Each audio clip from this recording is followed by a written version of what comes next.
In a world addicted to speed, waiting feels like suffering, especially when we pray and heaven stays silent.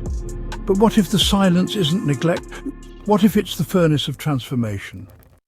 Hebrews 11 verse 1 says, "Faith is the assurance of things hoped for, the conviction of things not seen." Waiting is when that conviction is tested.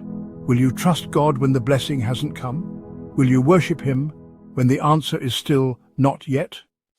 Waiting doesn't expose God's delay. It exposes our dependence.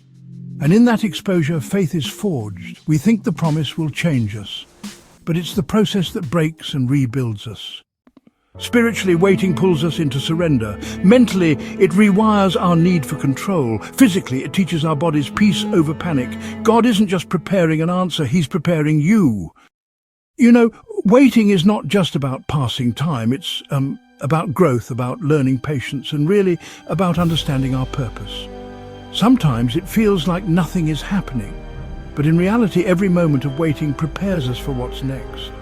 It's a time to reflect, to gather strength, and to build resilience. So, next time you find yourself waiting, remember, it's not in vain. It's part of your journey, shaping you into who you're meant to be. Waiting isn't passive, it's active trust. It strips the ego, it softens the soul. It's in the waiting room that pride dies and purpose is born. Abraham waited 25 years. Joseph, over a decade. David betrayed and exiled long before the crown.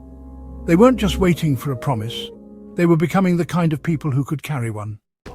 Even Jesus waited. In the wilderness, in Gethsemane, on the cross, He shows us waiting isn't weakness, it's obedience, it's trust, it's the path to resurrection.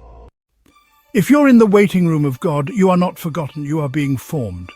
Let the waiting do its work, because what He's building in you is greater than what you're waiting for.